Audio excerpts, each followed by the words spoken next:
আমাদের সিকিউরিটি যখন এদিকে রাউন্ড করে তখন দেখতে পাই যে ধুঁয়ো বেরোচ্ছে, সঙ্গে সঙ্গে আমাকে ইনফো করে এবং ডিআইবি অফিসে ফোন করা হয়।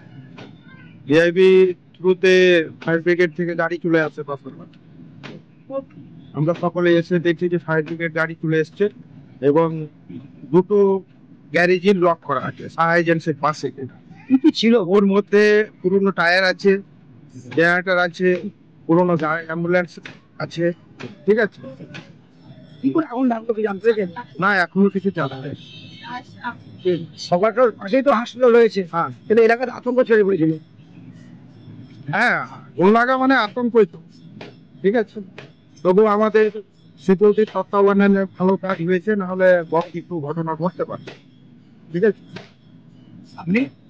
আমি সিকিউরিটি সুপার থাকি। কি নাম? আশিকুল হক। এটা তো বেশ কয়েকদিন থেকে পরিত্যক্ত অবস্থায় পড়েছিল। হ্যাঁ, এখনো ওটা ওইভাবে পড়া আছে। পাশের যে রুম গ্যারেজটা, ও সাহা এজেন্সি একটা নতুন এসছে, ওদেরকে দেখেছি দেওয়া হয়েছিল, ওরা এটা মানে ওখানে ওষুধ বিক্রি করতো।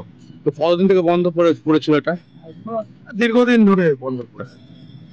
তো সে আগুন লেগেছিল, কিভাবে আগুন লেগেছে সেটা জানি সে গাড়িতে লেগেছে। না না, টায়ার গুলো জ্বলা আছে। আপনার নাম? আমার নাম আশিকুল। হসপিটাল থেকে কতটা, হসপিটাল মেন বিল্ডিং থেকে কতটা দূরত্বটা?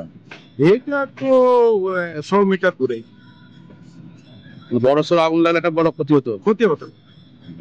এটা যেটার মানে আমাদের সিকিউরিটির তত্ত্বাবধানে খুব ভালো কাজ হয়েছে, টাইমলি সবকে ইনফো করার জন্য বড় হাদসা থেকে বাঁচা গেছে। আপনি?